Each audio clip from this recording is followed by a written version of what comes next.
With dozens of towns occupied and the south still under attack, will Israel remain in Lebanon?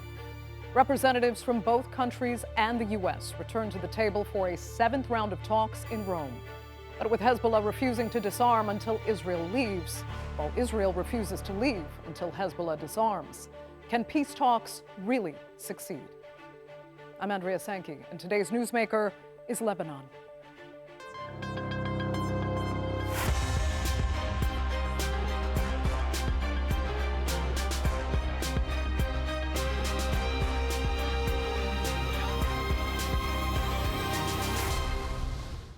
Well, it's obvious you have to manage expectations when a lead negotiator says peace talks shouldn't move too quickly. That is not what hundreds of thousands of displaced people want to hear. Desperate to return home, some have made their way back to villages left in ruins in southern Lebanon, with occupying Israeli forces never far away. It's added more hardship to the country, marking 6 years since its capital city was virtually destroyed in the Beirut port explosion. So while Lebanon's people remain as resilient as ever, will they actually get the peace and accountability they deserve? Here's a look. The latest Israel-Lebanon talks aren't about negotiating another peace deal.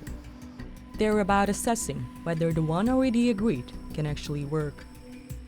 For the first time since 1993, Israeli and Lebanese officials have been meeting directly, marking a diplomatic breakthrough after decades without face-to-face talks. But turning that breakthrough into peace may prove far more difficult. At the heart of the framework is a phased Israeli withdrawal from southern Lebanon. The first test is a series of so-called pilot zones. Under the plan, Israeli forces would gradually withdraw, the Lebanese army would take over security, and the model would then be expanded elsewhere. But after weeks of negotiations, only one pilot zone has been implemented. That slow progress reflects a deeper problem. Every stage of the framework depends on another one. Israel wants Hezbollah disarmed before completing its withdrawal. Hezbollah insists there will be no disarmament while Israeli troops remain inside Lebanon. The talks also expose one of the biggest gaps in the process. Hezbollah remains outside the negotiations and rejects the very premise it's built on. We consider that all direct negotiations with Israel have brought nothing but shame, humiliation, disappointment, and continuous concessions. The divisions are not confined to the negotiating table. Israeli military operations have continued across southern Lebanon, raising concerns that implementation remains far more fragile than the agreement itself. The UN interim force in Lebanon continues to observe daily Israeli violations of Lebanese airspace. Between Thursday and Sunday, peacekeepers recorded 125 air violations, with a combined total overflight time exceeding 418 hours. Surveillance and armed drones were observed near or above UNIFIL positions in both sectors. Peacekeepers also report extensive military activity on the ground in South Lebanon, including significant engineering works and active troop movements. For displaced Lebanese, that's delaying any return to normal life. Some families have gone back to their villages. Many others are still waiting, with Israeli troops remaining in parts of the south and entire communities left in ruins. We can say that the matter cannot be measured in terms of time, but rather in terms of solutions. And the solutions are very complicated when it comes to completely withdrawing Hezbollah's weapons from within Lebanon. The issue goes beyond the national sphere. It may even have a regional dimension. Therefore, I believe that the timeline for the Israeli occupation will be a long time. The negotiations have reached a new stage. The diplomacy and the conflict, however, still appear to be moving on two very different tracks.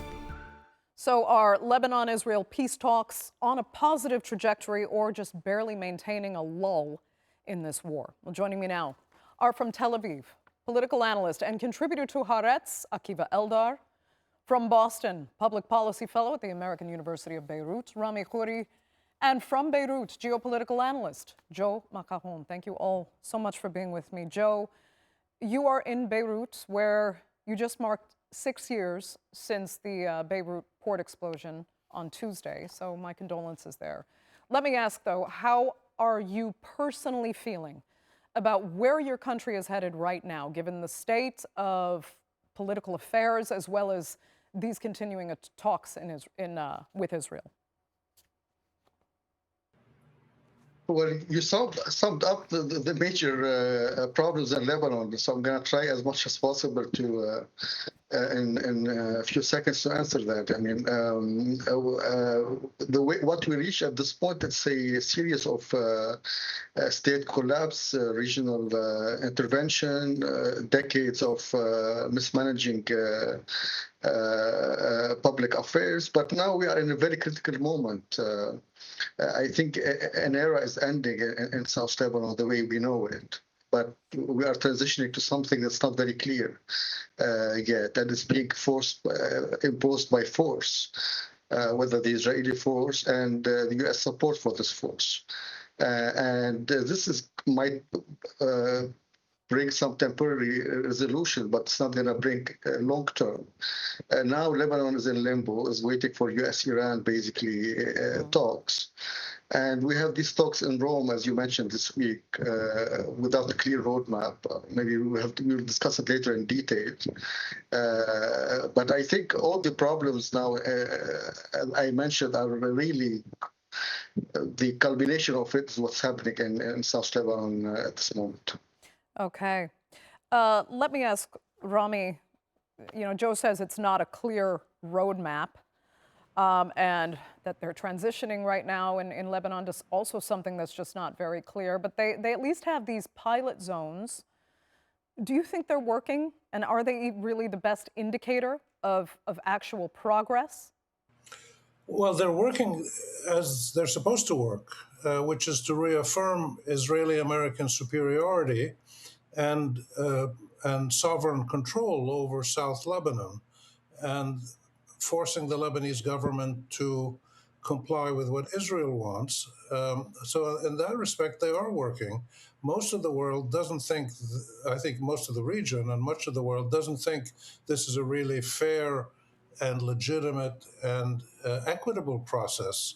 And like the Board of Peace in Gaza and some of the things that were developed with Iran and the US under American pressure, these are not serious peace processes or movement towards a mechanism for peaceful coexistence in the long run, unlike, say, what you saw in Northern Ireland or Southern Africa, which did lead to an equitable peace. So in that respect, no, they're not real progress in the long run. But if they can spark a push by all sides to get to the next stage that is more equitable. For instance, the Lebanese should determine where do the Israelis withdraw from in phase two. In phase one, the Israelis said we're getting out of these areas, some of which they didn't even occupy. Phase two, maybe Lebanon should say, well, these are the villages you've got to get out of, and these are the areas you have to stop bombing.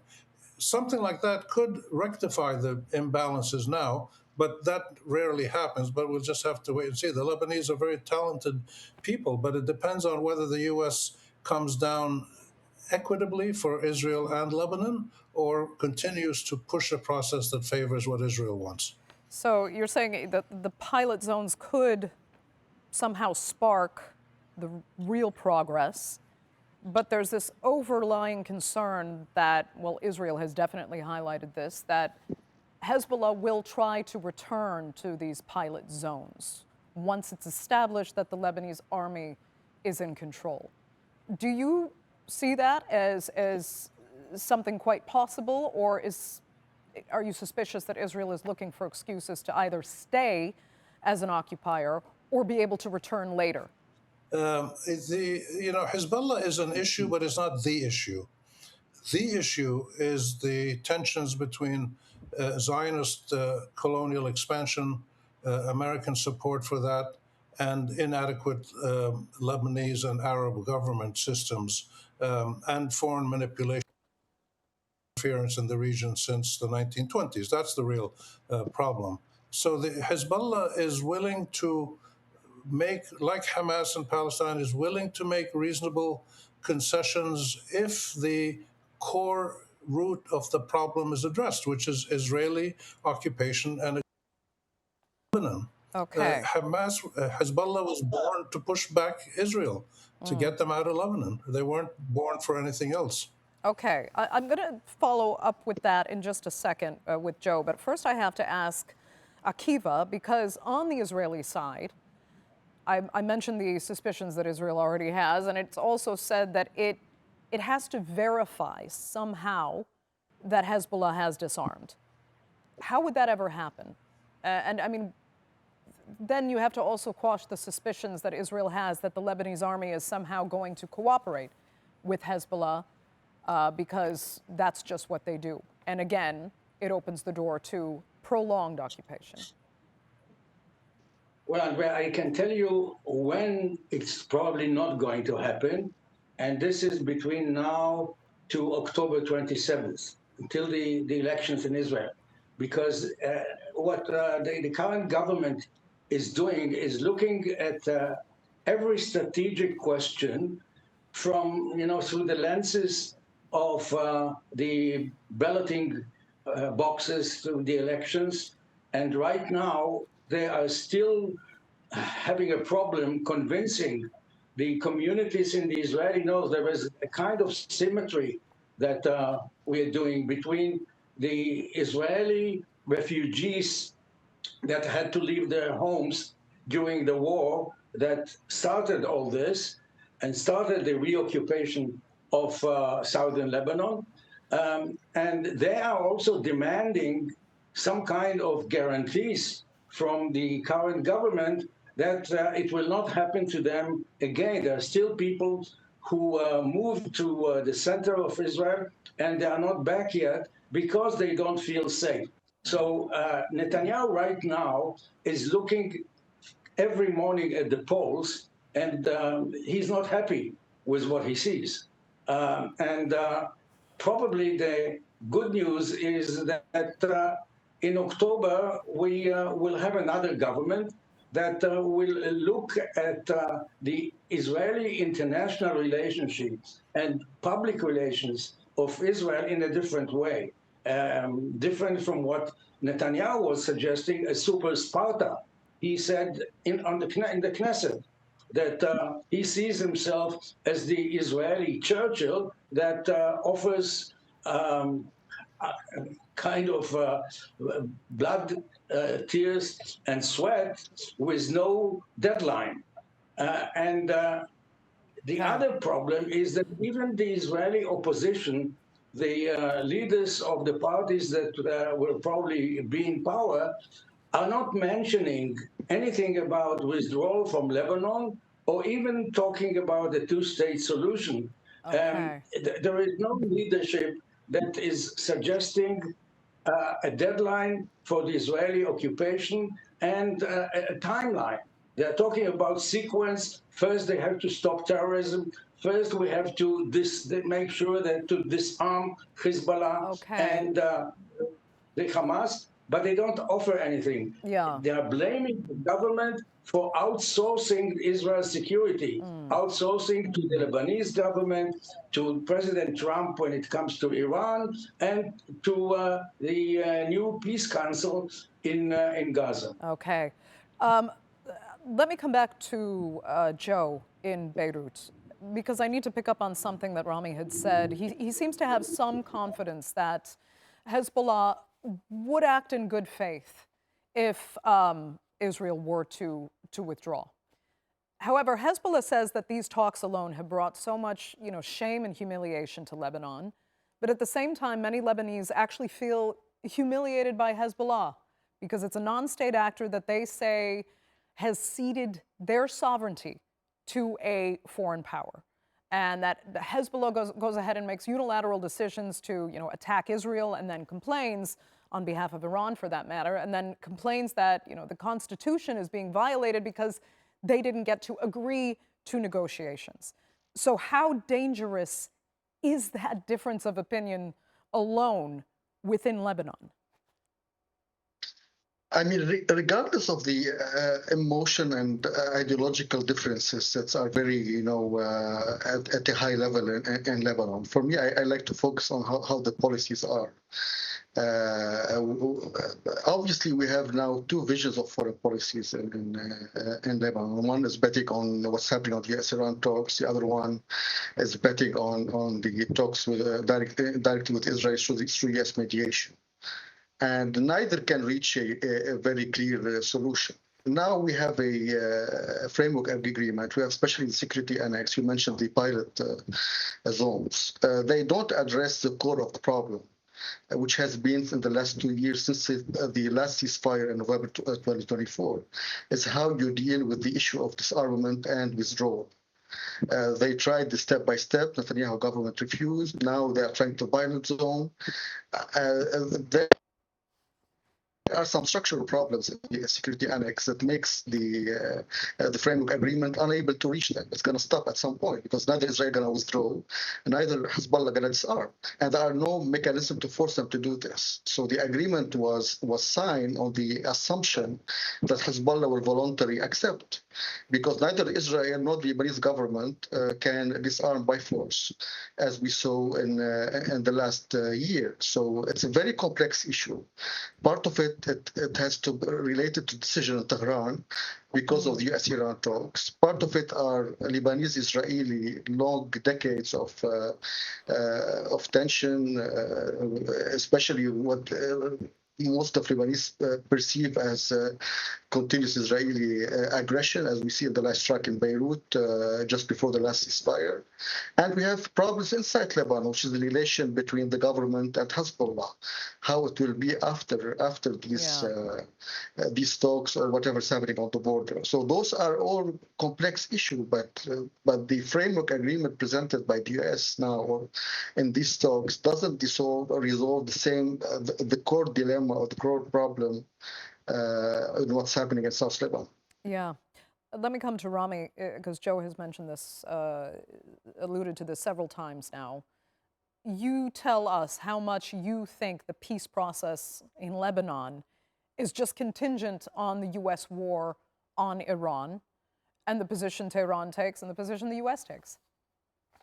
I think they're directly linked. They're not only linked in short term, that the Iranians are insisting that the fighting stop in Lebanon for the U.S.-Iran and Israel-Iran fighting to stop. They're linked in a very much more important and older way, which people in the West, and I think in Israel probably, but Akiva can tell us more on that, the people don't understand very well.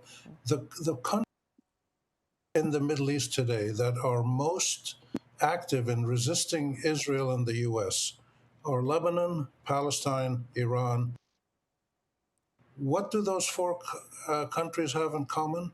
They're the countries that probably have been more ravaged, manipulated, occupied, humiliated, and overall beaten up by Western and or Israeli colonial interventions in the last 120 years. Iran and Yemen. It's not by accident that these countries together continue to push back. And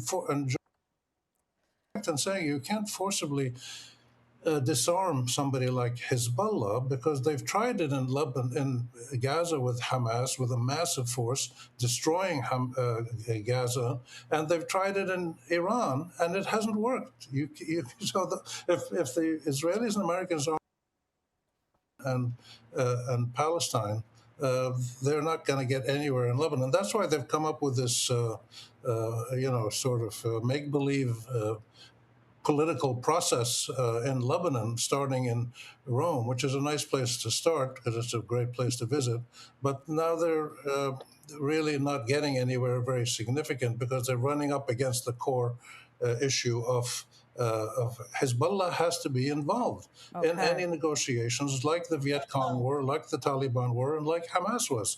Eventually, you've got to sit with Hezbollah and the Lebanese government all together. I don't think the Lebanese government and Hezbollah will have a problem in reaching an agreement ultimately. The problem is more with the Israelis the Americans and possibly the Iranians. But yes, the linkages are deep and old, and they have to be appreciated. Okay. Let me come to Akiva then, because just quickly, Akiva, there's the long-term issue as well, and the question over how motivated Israel and especially certain Israelis are to hold on to the Lebanese land that they are now occupying. It's still part of this greater Israel vision that one would hope with the next election will be diminished, but how serious are the chances that it won't be diminished? And Israel has every motivation to keep holding on to the land it's taken, believing it is theirs. No, and the Israeli people have lost faith in the Knesset, in the government, and this is, as I mentioned, this is something that hopefully will change in October. But we hope that the next prime minister will probably be the best chances is Gadi Eisenkot, who was a chief of staff, and I know him quite well. And I believe that, unlike Netanyahu, he doesn't believe that the name of the game is catch as much as you can territories. If the Hezbollah will strike the Israeli northern communities, then we will occupy 5 kilometers. Then if they strike the Israeli soldiers or they undermine the Israeli occupation along the new line, then we capture more land. This is the same thing they are doing in Gaza, holding more than 60% of the territories of Gaza, and in the West Bank. Next year, we will mark 60 years to the occupation of the West Bank. And if you ask the average Israeli, who most of them were born after 67, born into the situation of occupation, they will tell you that we can't afford to give up territories because this is the only guarantee we have for our security. They will tell you, no, we are not interested in territories. It's all about security. Now, you need a third party here. And the Israelis have to know that there is something else that they can lose. It's not just security. And security is not equal to territories. As Rami said, this is colonialism. And colonialism is bad for me, is bad for my children, because the Palestinians or the Lebanese, more than 300,000 people, including children and old people, will not forget what's happening in 26. It will take decades to come to terms with the existence of Israel and to believe the Israelis that what is not what Netanyahu was suggesting, an extra large Sparta. And we have this initiative waiting for us on the shelf, and we just need to pick it up. I'll tell you what, we are down to our last minute and a half. So, Joe, I just have to come full circle with you because on Tuesday, as we've mentioned, it was the 6-year anniversary of the Beirut port explosion. And Lebanon's information minister has said that indictments will be issued within months, in part because they're no longer hindered by the former government. I'm bringing this up because it is so important to talk about the state of Lebanon internally. So, will the Lebanese people finally get justice and accountability? And is this finally a real opportunity for this government to deliver something to the people and build the confidence that it really needs? Or do you fear it will become more divisive? I hope that. I was on the march on August 4th that went from downtown to the port, and you see the families of those who died on that day, and you see that after 6 years, It's not about what the state did do or not do, but what allowed to happen. That you have those nitrate ammonia, basically, that crossed all the security personnel in the airport and arrived. Until now, not one person was detained, not one press conference by any government official to explain the process. There's now an indictment. It's going through clearance. There's now public pressure to release it by the end of the year. We are hearing that there are 70 might be indicted. It's going to be across the political class, not only one major political party. We have in 2019 the collapse and all the what happened. So we have a state basically who killed these people and led to the financial collapse and is unable to have a clear foreign policy and protect the border. So this is a defining moment, I think, for the current government, for the current president, to basically allow to have to make sure that there's a trial and to make sure that this cannot gonna repeat again. Because it's hard to imagine, I think, what the big explosion was on August 4, 2020. Yeah, and it could prove a unifier if handled finally with real accountability. But unfortunately, Joe, we're going to have to leave it there. I'd like to thank all three of you so much for being with us on this edition of the Newsmakers, our viewers for joining us as well. Remember, you can follow us on social media, and do be sure to subscribe to our YouTube channel. I'm Andrea Sankey. We'll see you next time.